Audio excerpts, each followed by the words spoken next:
ঠিক ১ বছর আগের এক নিষ্ঠুর সকাল তাকে সরিয়ে নিয়ে গিয়েছে, আমাদের থেকে বিচ্ছিন্ন করে নিয়ে গিয়েছে। কিন্তু তিনি শঙ্খ ঘোষ।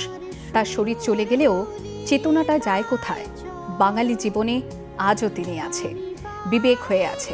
আজ তার শঙ্খধ্বনি ১ বছর পর বা ১ বছর ধরে আমরা অহরহ শুনতে পাই। আজ এই অনুষ্ঠানে আমরা ফিরে দেখব তার প্রথম মৃত্যুবার্ষিকী, যা একই সাথে উদযাপিত হচ্ছে রবীন্দ্র সদনে। তার কন্যারা তো থাকছেনই, সেখানে সমাজের অনেক বিদগ্ধ মানুষরাও জড়ো হয়েছেন। কিন্তু আমাদের মনে হয় কবি শঙ্খ ঘোষ কোনো নির্দিষ্ট লোকেশনে আবদ্ধ মানুষ নন। তিনি ছড়িয়ে আছেন সর্বত্র বাঙালির মননে, বাঙালির বিবেক, বাঙালির মেরুদণ্ডে। এবং আজকে তাকে বিষণ্ণতায় নয়, সেই শঙ্খ স্মরণে অত্যন্ত কৃতিবদ্ধ মানুষ আজ রয়েছেন আমাদের সাথে। একজন আমাদের সঙ্গে রয়েছেন ব্রততী বন্দ্যোপাধ্যায়। ব্রততী, স্বাগত। এবং অপরজন যিনি নিজেই তার পরিচয়, শ্রীজাত রয়েছেন আমাদের সঙ্গে। শ্রীজাতদা, আপনাকে অনেক স্বাগত। আর আজকে যাকে নিয়ে আমরা স্মরণ করছি, আজ বোধহয় ৩৬৫ দিনই তিনি আমাদের মননে, আমাদের চিন্তায়, আমাদের সঙ্গে রয়ে গেছেন, ওতপ্রোতভাবে রয়ে গিয়েছেন। ব্রততী, যদি তারই কিছু লাইন একটু আমাদের শোনান। শঙ্খদার অনেক কবিতাই মনের মধ্যে ভিড় করছে। যখন থেকে ভাবছি যে এই স্টুডিওতে আসবো আজকে লাইভে, তখন থেকেই আবার সেই লাইনগুলো মাথার মধ্যে ঘুরে ঘুরে আসছে। আমি ওনার অনেক কবিতাই মঞ্চে পড়েছি। একটি কবিতা এই মুহূর্তে মনে পড়ছে। সে ছিল একদিন আমাদের যৌবনে কলকাতা, আর বেঁচে ছিলাম বলেই সবার কিনেছিলাম মাথা। আর তাছাড়া ভাই আমরা সবাই জেনেছিলাম হবে নতুন সমাজ চোখের সামনে বিপ্লবে বিপ্লবে যাবে খোলনলি চা পাল্টে বিচার করবে নিচু জনে। কিন্তু সেদিন খুব কাছে নয়, জানেন সেটা মনে মিত্র বাবু মশাই বিষয় আশয় বাড়ি এ যান তাই, মাঝে মধ্যে ভাবেন তাদের নুনান্তে পান তাই। নিত্য ফুরোয়ে যাদের সাধাল্লাদের শেষ তলানিটুকু চিরটাকাল রাখবে তাদের পায়ের তলার কুকুর। সেটা হয় না বাবা বলেই থাবা, বাড়ান যতেক বাবু, কার ভাগে কি কম পড়ে যায় ভাবতে থাকেন ভাবুক অমনি দুচোখ বেয়ে। তুমি কয়েকটা লাইন বলতে বলেছো, তাই প্রথমে একটু আসলে বলতে গেলেই পরপর কথাগুলো চলে আসছে। এত অসাধারণ একটি কবিতা। যখন কবিতাটা প্রথম আমি আবৃত্তি করি মঞ্চে, তখন কিন্তু ছন্দটা বা মজাটা বেশি পেতাম। আর তারপর যত বয়স হয়েছে, পরিণত হয়েছি, যতবার কবিতাটা বলেছি, মনে হয়েছে যে শঙ্খদা কি প্রবলভাবে একটা অ্যাটিচিউডের বিরুদ্ধে গেছেন, একটা মানসিকতার বিরুদ্ধে। আর সেই সব মানুষেরা তখনও ছিলেন, আজও আছেন, আগামী দিনেও থাকবেন। এই যে বাবু মশাই, ব্রততী, আপনি তো অনেক রকমভাবে এটা আবৃত্তি করেছেন, বিভিন্ন সময় এক্সপেরিমেন্ট করেছেন এটা নিয়ে। তো শঙ্খ ঘোষের সামনে আপনি শুনিয়েছেন তাকে, কি রিয়াকশন ছিল না, আর কিভাবে অ্যাপ্রিসিয়েট করেছিলেন? না, এই কথাটাই বলেছিলেন। আমি যখন প্রথমবার শুনিয়েছিলাম, তখন হয়তো আমি জাস্ট ইউনিভার্সিটি পড়ি, ওই সময় গিয়েছিলাম। সেটা 85 ওই সময়। তো তখন উনি মজা করে বলেছিলেন যে, আচ্ছা, এই যে কবিতাটি তুমি পড়ছো, এর থেকে কি পাচ্ছ? মজাটাই পাচ্ছ? এর ভেতরের স্তরগুলো তো তখনও যে সেভাবে ছুঁতে পেরেছি তা তো নয়। ওই বলাতে একটা আনন্দ, সবাই শুনে একটা এরকম করে তাল দিচ্ছে, একটা আনন্দ। কিন্তু এটা তো আনন্দের কথা নয়। হ্যাঁ, এটা যে কথা, যে অভিঘাত থেকে কবিতাটা জন্ম, সেই অভিঘাতের জায়গাটাতে পৌঁছতে হবে, সেই উৎসটাতে। তাহলে ওই যে একদম শেষ প্যারাগ্রাফে আছে, হেঁটে দেখতে শিখুন ঝরছে কি খুন দিনের রাতের মাথায়, আরেকটা কলকাতায় সাহেব বাবু মশাই। এখানে দেখো, তাদের কথাই বলছেন যারা খুব বড়াই করেন যে আমরা সেই সব মানুষদের পাশে আছি যারা বঞ্চিত, যারা নিপীড়িত। তারা মিছিলে যান, তারা স্লোগান দেন, কিন্তু দ্বিচারিতা করেন, আদৌ সেটা করেন না। সেই অ্যাটিচিউডের বিরুদ্ধেই লেখা। তেমন সুযোগ বুঝলে তারা হয়তো তাদের শোষণ করেন, নিজেদের সম্পদ বাড়ান, কিন্তু তাদের জন্য লড়েন না, সেই অর্থে। তা তাদের কথা বলেছেন। কবিতাটার মধ্যে এই যে জায়গাটা, তবে এটা শুধু আমাকে একটা খুব নয় ছোঁয়। ব্রততী, আরো আমরা অনেক কবিতা আপনার কাছ থেকে আবৃত্তি শুনবো। আরো আমরা শুনবো শ্রীজাতর কাছ হ্যাঁ, থেকে। একেবারে আমি একটু শ্রীজাতদার কাছে আসব। সত্যি কথা বলা ছাড়া আর কোনো কাজ নেই কবিতার। শঙ্খ ঘোষেরই, ওনারই লেখা, ওনারই বক্তব্য, এই যে কলমের ধার দিয়ে আপনি ভীষণ ক্লোজ ছিলেন, আপনারা দুজনেই ক্লোজ ছিলেন। তো কি সবার প্রথমেই আজকে এরকম একটা দিনে 365 দিন আমরা পেরিয়ে এসেছি, যখন প্রতি মুহূর্তে তিনি রয়েছেন আমাদের মাঝখানে। আমাদের একটা ব্যক্তিগত ক্ষয় তো হয়েছে, ব্যক্তিগত একটা ক্ষতি হয়ে গেছে ওর চলে যাওয়ায়, কিন্তু এটাও ঠিক যে মানুষের মৃত্যু হলে তবুও মানব থেকে যায়। যেভাবে জীবনানন্দ লিখেছেন, তো শঙ্খ ঘোষ মানুষ থেকে মানবে উত্তীর্ণ হয়েছেন গত বছর এই দিনে, এবং এমন একজন মানব যার চিন্তা, যার দর্শন, যার ভাবনা থেকে যাবে, তার কণামাত্র ব্যয় হবে না অন্য জায়গায় অন্যভাবে। ফলে আমার যেটা মনে হয়, এই এক বছরে ওর সঙ্গে দেখা হয়নি ঠিকই মুখোমুখি, কিন্তু এমন একটা দিনও যায়নি, কথাটা আমি বাড়িয়ে বলছি না, ব্রততী দিয়েও উপলব্ধি করবেন, অন্তত আমাদের অনেকেরই আমরা এমন আছি যাদের একটা দিনও যায়নি যেদিন শঙ্খবাবুর সঙ্গে আমরা সময় কাটাইনি। তো এইটাই বোধহয় একজন উত্তীর্ণ মানুষের জয়, যে তার শরীরের বিদায় তাকে কিন্তু অনুপস্থিত করে তুলতে পারে না। ফলে শঙ্খবাবুর যে উপস্থিতি, সেটা প্রতি মুহূর্তে টের পাই তার কবিতার মধ্য দিয়ে, তার সঙ্গে কাটানো মুহূর্তের মধ্য দিয়ে, তার গদ্যের মধ্য দিয়ে, এবং সেই মানুষটির জীবনধারার মধ্য দিয়ে। যিনি সত্যের কথা লিখতে পারেন তাকেই মানাতো। হ্যাঁ, সত্যের কথা ওইভাবে বলার জন্য যে কলিজা, যে জীবন চর্যা দরকার হয়, তা আমাদের অনেকেরই নেই, সম্ভব হয়নি, কিন্তু উনি সেটা বরাবর বজায় রেখেছেন। সেই জন্য সত্যের কথা যখন মনে হয়, আমি শঙ্খ ঘোষের কাছে যাই, আজও যাই। আজকে তাহলে শঙ্খবাবুর জন্য 4 লাইন আমি অনুরোধ করব আপনাকে, প্লিজ গাইতে। গাইতে না, আমি বরং এই শ্রীজাত, তুমি শঙ্খদা চলে যাওয়ার পরে অসাধারণ কিছু লেখা লিখেছিলে, তুমি তার থেকে আমি অনুরোধ করি তোমায়। আমি একটা লেখাই পড়ি, আমি সেটাই আচ্ছা, লেখা বলছিলাম। পড়লে আপনি পুরোটাই পড়ুন প্লিজ, আমি গানের জন্য আপনাকে অনুরোধ করছিলাম, সেই জন্য আমি 4 লাইন লেখাই পড়ি। এই লেখাটা পড়তে যে আমার খুব স্বস্তি হবে তা নয়, কিন্তু এই লেখাটা গত বছর উনি চলে যাওয়ার পরের দিন লেখা, 22 তারিখ লেখা, 22শে এপ্রিল। আমরা যেদিন 21 তারিখ ঘটনাটা ঘটে, আমরা বাড়ি থেকেই জানি এবং বাড়িতেই বসেছিলাম, আমরা কেউ যাইনি। এমন পরিস্থিতি ছিল যে গিয়ে পৌঁছানো সম্ভব হয়নি। সে সময় তো পৃথিবী এতটাও ঠিক মানে সচল হয়ে ওঠেনি। তো পরের দিন এই লেখাটা লিখেছিলাম, দাহ লেখাটার নাম। এখনো দুহাতে ধানের গন্ধ লেগে, এখনো দু পায়ে দেশ কালহীন মাটি, আগুন লেগেছে বিকেলের স্থির মেঘে, এখনো ভাবছি তোমার সঙ্গে হাঁটি। তুমি তো আমার লেখা দেখানোর মন, তুমি তোলো চোখ তবে হয় দিক চেনা। এবারে কঠিন অপেক্ষা ভঞ্জন, যখন সত্যি তুমি আর ফিরবে না। তাহলে কান্না কার কাছে নিয়ে যাব? তবে আশ্রয় কে দেবে বারংবার? খোলা জানলায় আকাশ হরিদ্রাভ, কেবল সে ঘরে বসে নেই তুমি আর। ধুলো নিয়ে ফেরা তীর্থের নামে আজ সে ঘরটুকুই পৃথিবীর মতো ঘোরে।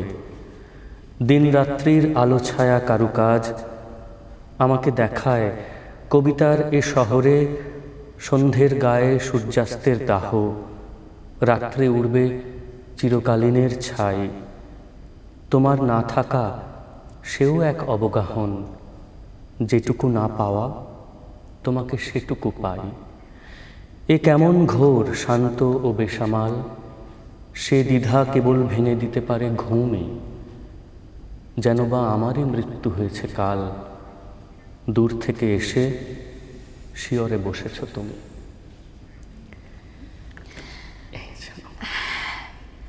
সত্যি মানে এই একটা অদ্ভুত ঘোর, এই ঘোর থেকে বেরোনোটা খুব কঠিন। আমরা কথা বলেছিলাম তার 2 কন্যা সন্তানের সঙ্গে, শ্রাবন্তীদি এবং শ্রেমন্তীদির সঙ্গে, আমার এই কলিগ আত্রেয়ী কথা বলেছিলেন। তাদের অনুভূতি আজকের এই দিনটাকে ঘিরে কি তারা ফিল করেছেন, আমরা তাদের মুখ থেকেই শুনব। কবি শঙ্খ ঘোষ, যার প্রয়াণের ৩৬৫টা দিন আমরা পার করে ফেললাম। তার 2 কন্যা সন্তান এই মুহূর্তে আমার সঙ্গে আছেন। বাবা নেই, শুধু বাবার মধ্যেই তো আবদ্ধ নয় শঙ্খ ঘোষ। তিনি বিবেক, তিনি অভিভাবক। আর সেই জায়গায় দাঁড়িয়ে তারা কিভাবে দেখছেন, কি ভাবছেন বাবার না থাকাই একটা বছরকে, সেটাই তাদের কাছ থেকে একটু জানার চেষ্টা করব। শ্রাবন্তীদি আর সেমন্তীদি দুজনেই আমার সঙ্গে আছেন। প্রথমে আমি শ্রাবন্তীদির কাছে আসি। চোখের জল শুকিয়েছে? না, শুকোবার নয়, তবে আমি জানি যে এই কষ্ট শুধু আমার নয়, সত্যি বাবার যারা ছাত্র, যারা অনুজ, সকলেই বাবাকে খুব, বাবার অনুপস্থিতিতে খুবই কষ্ট পাচ্ছেন। সেইটা আমাদের ভাবতে খুব ভালো লাগে, এইটাই।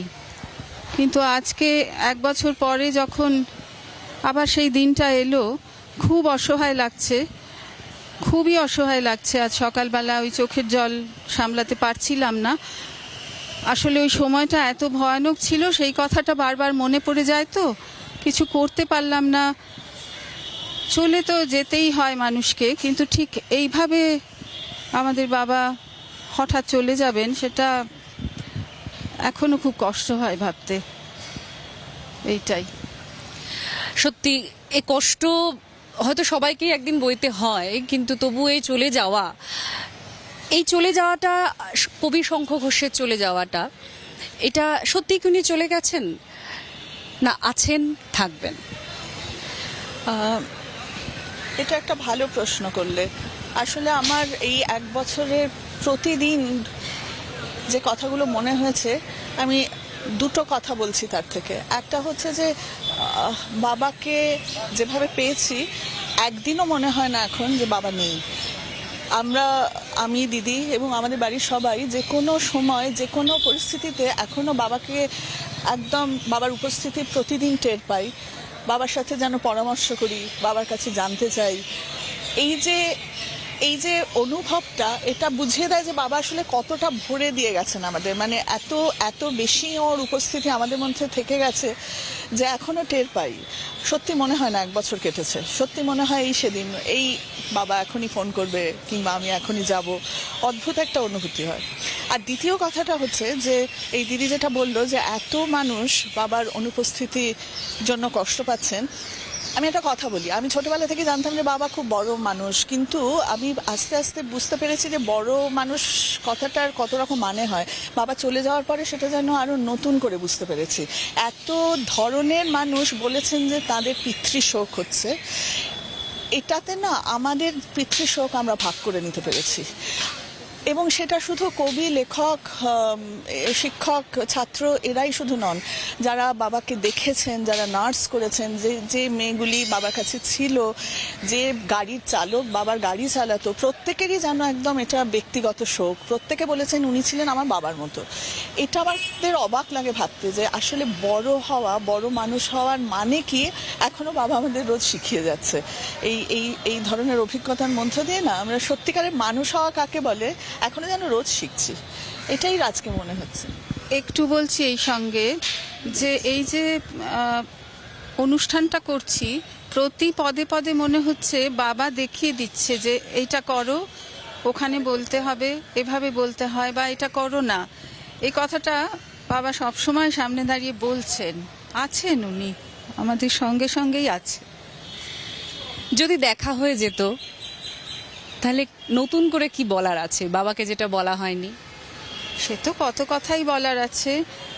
এই মুহূর্তে মনে হচ্ছে সব ঠিক আছে তো, এই অনুষ্ঠানটা ঠিক আছে তো, ভালো হচ্ছে তো, তুমি খুশি তো, এইটাই। জানি না, এখন মনে হয় বাবার শেষ দিকটা অনেক কষ্ট পেয়েছেন শারীরিকভাবে, কেমন যেন মনে হয় যে হয়তো সেটা থেকে মুক্তি পেয়ে ভালো আছেন। তো এটা ভাবতে ইচ্ছা করে যে এখন হয়তো ভালো আছেন। তার দুই কন্যা সন্তান তাদের মতো করে বাবাকে তুলে ধরলেন। বাবা একটা বছর হলো নেই, আরো বহু বছর বাবার অনুপস্থিতিতে কিন্তু চারপাশে বাবাকে নিয়েই তারা চলবেন, দিন যাপন করবেন। এভাবেই চলবে আগামী দিন। অসংখ্য ধন্যবাদ আপনাদের দুজনকে। শ্রীজাতদা, অত্যন্ত আবেগতাড়িত হয়ে পড়েছেন আপনি। কতবার এরকম হয়েছে এখনো পর্যন্ত এই 365 দিনের মধ্যে? দেখো, আমি একটা চোখের কথা জল বলি। কবার পড়েছে? আসলে চোখের জল না অনেক সময় ভেতরেও পড়ে। একটা রক্তক্ষরণ হয় তো, সেটা সবসময়, সেই ক্ষরণ সবসময় বাইরে থেকে যে প্রকাশ পায় তা নয়। অন্তত এই মানুষটিকে দেখেও আমি তা শিখেছি যে যখন তাকে দেখেছি দীর্ণ হতে, যখন তাকে দেখেছি যে ক্ষত বয়ে চলছেন, তার মুখমণ্ডলে তার প্রকাশ যে খুব দেখেছি তা নয়। যখন লিখেছেন, যখন কথা বলেছেন, আমরা বুঝতে পারছি যে কতখানি ক্ষরণ হচ্ছে তার অন্তরে। তো আমার যেটা মনে হয়, যেটা আমি এই শ্রাবন্তীদি, সেমন্তীদিদের কথার সূত্র ধরেই বলবো, যে একটা অভ্যাস হয়ে গিয়েছিল তো বহু বছরের, যে যখনই কোনো সংকটে পড়েছি, কোনো দ্বিধায় পড়েছি, কোনো দ্বন্দ্বে পড়েছি, সিদ্ধান্তে আসতে পারছি না, এক কথায় ওর কাছে চলে গিয়েছি। আর যেতে পেরেছি এই কারণে, কারণ উনি ওর দরজা ওইভাবেই খোলা রাখতেন, কেবল আমাদের জন্যে নয়, সকলের জন্যেই। একেবারে প্রথম পরিচিত কেউও তার কাছে এসে সমানভাবেই দাঁড়াতে পারত। এবং উনি সমস্ত ক্ষেত্রেই সময় দিতেন, শুনতেন, কখনো কোনো সিদ্ধান্ত চাপিয়ে দিতেন না, কেবল বলতেন আমি হলে এইটা করতাম। ঠিক। এবং তখন আমি বুঝতাম যে হ্যাঁ, এটাই ঠিক পথ। তো কি হয়েছে, উনি না আমাদের সেই অর্থে দিক নির্দেশক ছিলেন, কম্পাসের মতো। এবার কম্পাস হারিয়ে গেলে নাবিকের যা হাল হয়, যে নাবিক হাল ভেঙে হারায়ছে দিশা, তো আমাদের সেই রকমই দিশা হারানো একটা অবস্থা। কিন্তু এই এক বছরে যতবার এমন সংকট, এমন দ্বিধা, এমন দ্বন্দ্বের পরিসর এসেছে, আমি খালি বসে ভাববার চেষ্টা করেছি শঙ্খবাবু থাকলে কি বলতেন। তাকে এত বছর দেখার সূত্রে যেটুকু চিনেছি, তাতে মনে মনে আমি একটা হিসেব মেলানোর চেষ্টা করি যে এই সংকটের সামনে যদি আমি তাকে রাখতাম, তিনি ভাবনার পর কি উত্তর দিতেন, সেই উত্তরটা আন্দাজ করার চেষ্টা করি, তারপর সেই পথে চলি। উত্তর পাই। যেটুকু তাকে দেখেছি, তার সান্নিধ্য পেয়েছি, তাতে এটা আমার সৌভাগ্য যে মন থেকে এখন সেই উত্তরটা উঠে আসে। আরো অনেক কথা আছে, আরো অনেক কিছু আমরা শুনবো, জানবো। একটা ছোট্ট বিরতিতে যাচ্ছি, বিরতির পর ফিরে আসছি শঙ্খধ্বনি নিয়ে।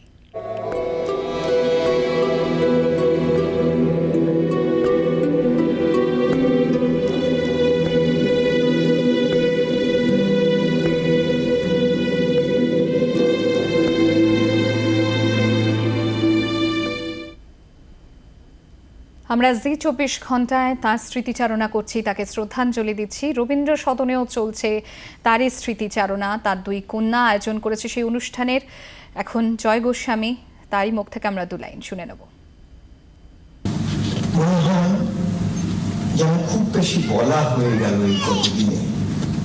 সমস্ত দিনের পর গভীর রাতে বাড়ি ফিরে গ্লানির মতো লাগে। কথা কথা যেন একটু চুপ ছিল না কোথাও, থাকতে নেই।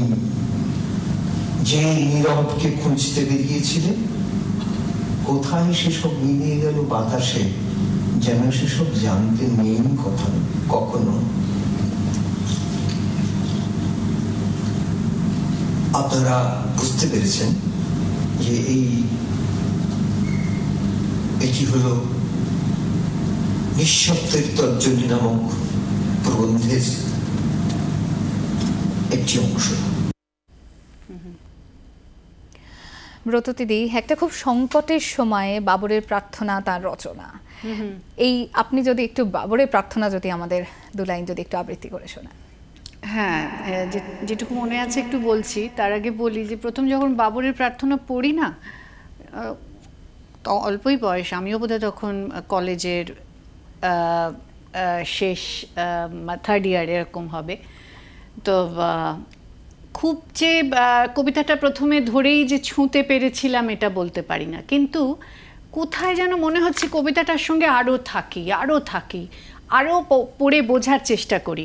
তারপর একসময় আমার মনে আছে ইউনিভার্সিটিতে যখন পড়ি শঙ্খদার বাড়ি গেলাম, তো আমার কাছে সে বইটাও আছে। শঙ্খদা আমাকে কবিতার মুহূর্ত বইটা উপহার দিয়েছিলেন এবং ওপরে শঙ্খদার হাতের লেখা, সেটাই এখন আমার সম্পদ হয়ে আছে। তার অসংখ্য যে বই আছে আমার আলমারিতে সাজানো, তো ওই বইয়ের ওপরে শঙ্খদার হাতের লেখা। তো শঙ্খদা লিখে দিয়েছিলেন, যে কবিতা পড়তে জানে সেই ব্রততী। মানে তখন আমাকে কেউই সেভাবে চেনে না, ওই শঙ্খদার কাছে গিয়ে একটু একটু কবিতা আবৃত্তি করতাম। তো বাবরের প্রার্থনা ওই বইটাতে, ওই কবিতার মুহূর্ত বইতে বাবরের প্রার্থনা কোন ঘটনা থেকে কোন সূত্র ধরে উনি ওইটা লিখেছেন, সেই এটা যে প্রেক্ষাপটটি যখন পড়লাম তখন কিন্তু কবিতাটা আমার কাছে অনেক মানে সহজ হলো, বা কবিতাকে আমি অনেক বেশি ছুঁতে পারলাম। আমি একটু শোনাচ্ছি যতটুকু মনে আছে। এই তো জানু পেতে বসেছি পশ্চিম, আজ বসন্তের শূন্য হাত, ধ্বংস করে দাও আমাকে যদি চাও, আমার সন্ততি স্বপ্নে থাক। কোথায় গেল ওর স্বচ্ছ যৌবন, কোথায় কাজ করে গোপন ক্ষয়, চোখের কোণে এই সমূহ পরাভব, বাঁচাও ফুসফুস ধমনী শিরা। জাগাও শহরের প্রান্তে প্রান্তরে ধূসর শূন্যের আজান গান, পাথর করে দাও আমাকে নিশ্চল, আমার সন্ততি স্বপ্নে থাক। এটুকুই থাক আজকে। শ্রীজাতদা, আমি কি বলি, আমি ওর একটা লেখা পড়ে শোনাই। সেই লেখাটা আমার খুব প্রিয় লেখা। ওর শেষতম যে বই সীমান্তবিহীন দেশে দেশে, তার থেকে একটা লেখা আমি বেছে এনেছি, সেটা আমার ভীষণই কাছের। দেশান্তর। কে বলে আমার স্বরে সংযোগ নেই, কে বলেছে তুমি শুনতে পাও না ভালো, এখনো হঠাৎ হাতে হাত রাখলেই মনে হয় বুঝি বিদ্যুৎ ঝলকালো। সেই বিদ্যুতে জাগে স্বর চরাচরে, দিক দিগন্ত দীপ্ত সে বিদ্যুতে। সে বিদ্যুতেই আমাদের ছোট ঘরে গ্রহতারাদল নামে আমাদেরই ছুঁতে। সেই বিদ্যুতে স্তম্ভিত কত অতীত, পলকে জাগর অগাধ ভবিষ্যতে। গঙ্গা যমুনা ফুল্গু সরস্বতী, জুড়ে জুড়ে দেয় অরণ্য পর্বতে। কে বলে আমরা চলিষ্ণু নই আজ, শরীরে কেবলই বয়ে চলি ক্ষয় ক্ষত। আমরা কি শুধু বেহদিশ বেসমাজ, দেশে দেশে ঘোরা শরণার্থীর মতো। আমরা এখনো অনায়াসে দিয়ে পারি যে কোনো দেশেরই বাসিন্দা হতে পারি, যদিও আমার পায়ে সে মুদ্রা নেই, যদিও তুমিও দেখতে পাও না ভালো। কি সুন্দর, এর চাইতে ভালো লেখা। আর শঙ্করদার এই কবিতাটা মানে আমার খুব প্রিয়।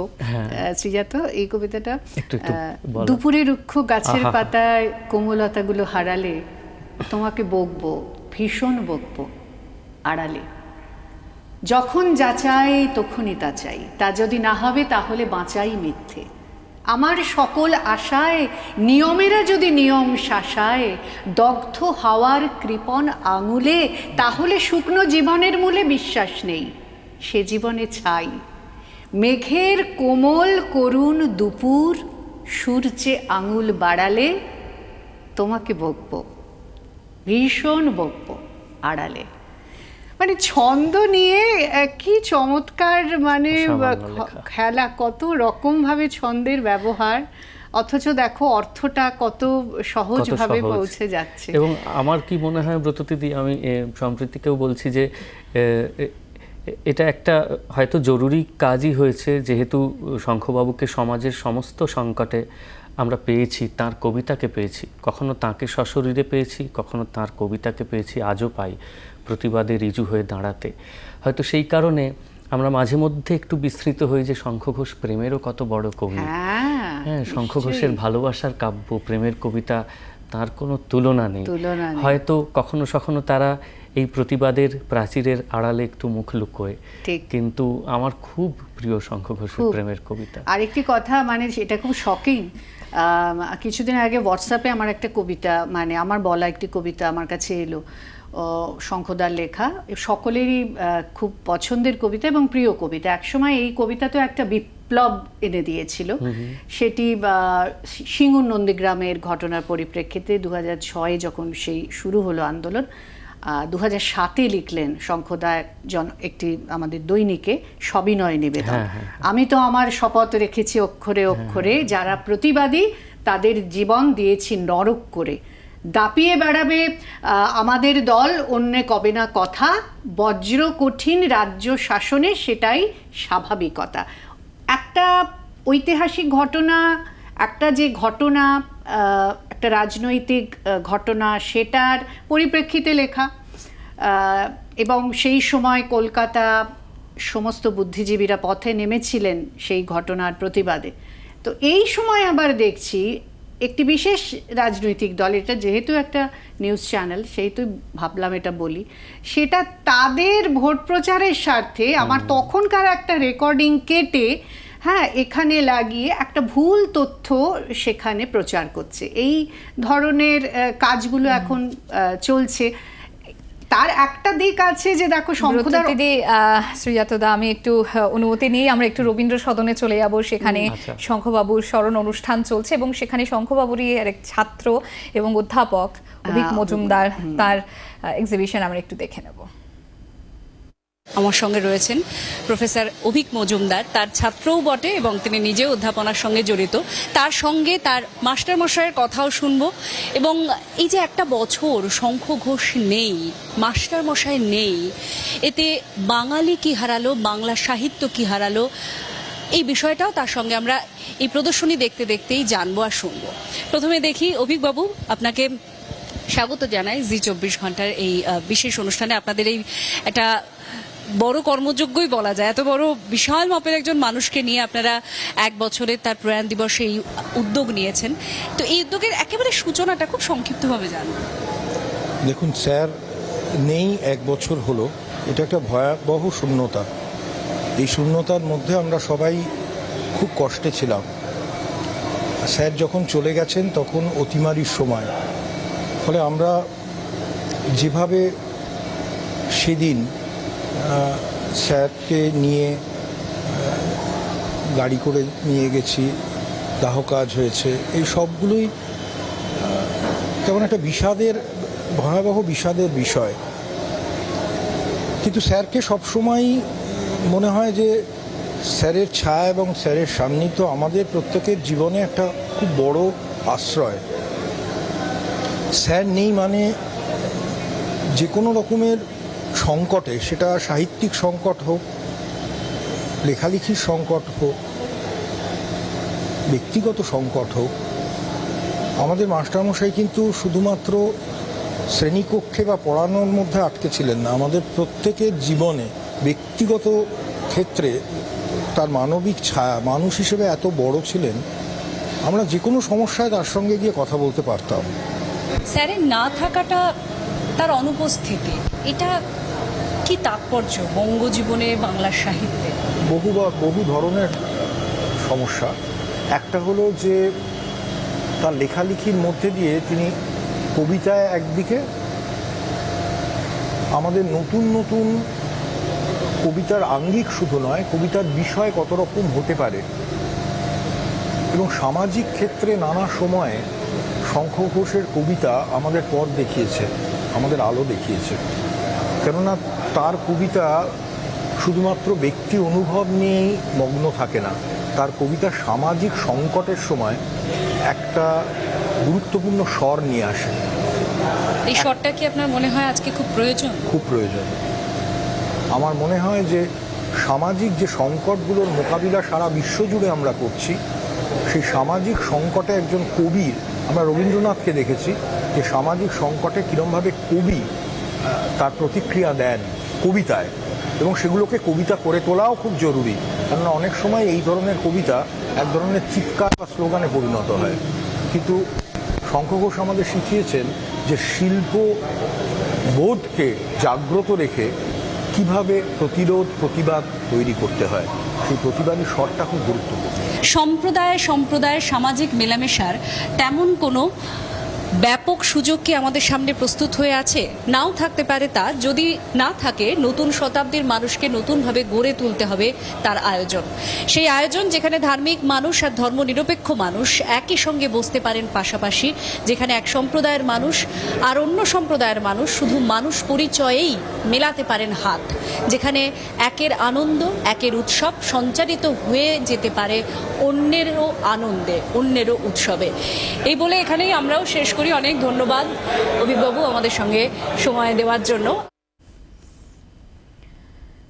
শ্রীজাতদা, আজকের এই দিনটাতে কি মনে পড়ছে?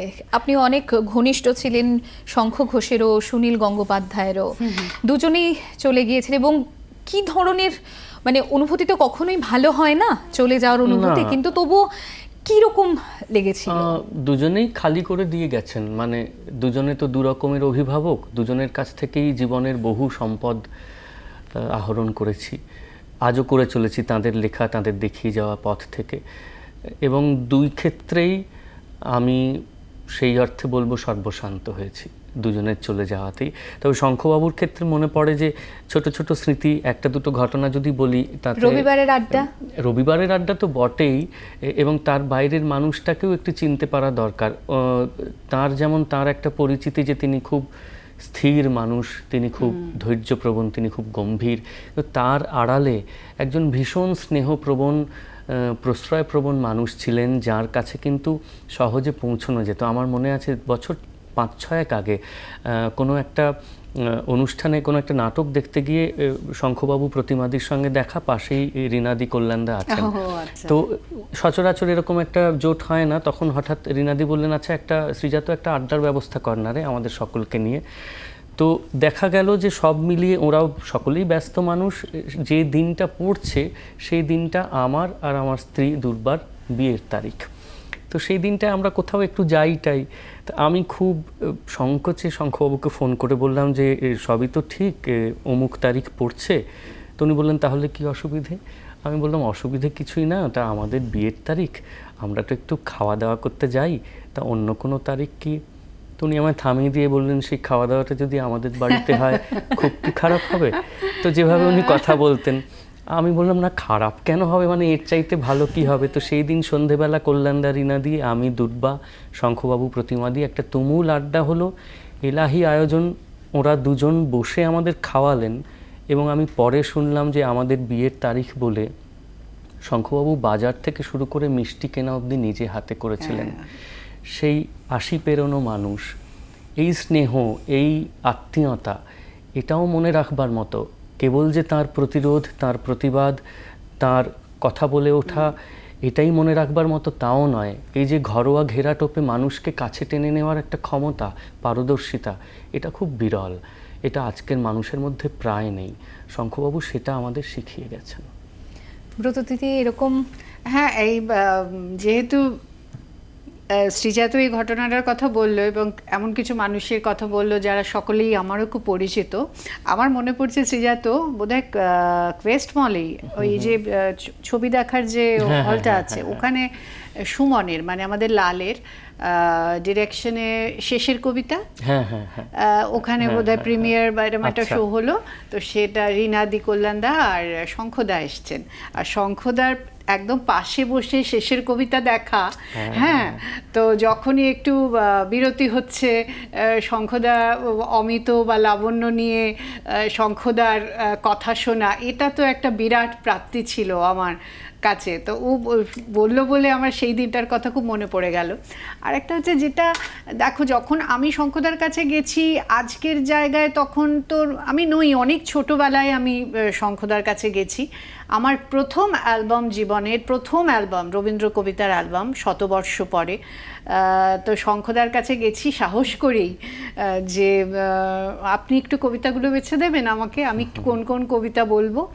তো তখন, কারণ এটা আমার জীবনের প্রথম কাজ, আপনি যদি বেছে দেন। কি এখন আমি ভাবি যে শ্রাবন্তী বা সেমন্তীরা বলছিলেন না বড় মানুষ মানে সেটা যে কি মাপের মানুষ, আমি এখন যখন ভাবি সেই দিনটার কথা, যে এত বড় মানুষ যে উনি ওই তখন একেবারেই অখ্যাত একটি মেয়ে, বিশ্ববিদ্যালয়ে পড়ে, জাস্ট পাস আউট করেছে, ওই সময় এসেছি, উনি মানে এত বই নিয়ে পড়াশুনো করে এইটা বলো, আমার মনে হচ্ছে ব্রততী এটার বদলে তুমি এইটা বলো, মানে কতটা সময় দিয়েছেন আমাকে। আর একটা কথা মনে আছে, তখন আমি অনেকটা পথ হয়তো এগিয়েছি, শিলংয়ে অনুষ্ঠান করতে যাব, কি সাহস করে শঙ্খদাকে ফোন করেছি, আমাকে কে একজন বললো শিলং নিয়ে রবীন্দ্রনাথ ঠাকুর একটা কবিতা লিখেছেন, কিছুতে আমি সেটা খুঁজে পাচ্ছি না। আমি শঙ্খদাকে ফোন করেছি যে শঙ্খদা আপনি একটু আমায় বলে দেবেন, আমি কিছুতে খুঁজে পাচ্ছি না, কবিতার প্রথম লাইনটা তো আমি মনে করতে পারছি না, তাহলে আমি খুঁজে নিতাম। তো শঙ্খদা বললেন ঠিক আছে তুমি রাখো, আমি দেখে তোমায় জানাচ্ছি।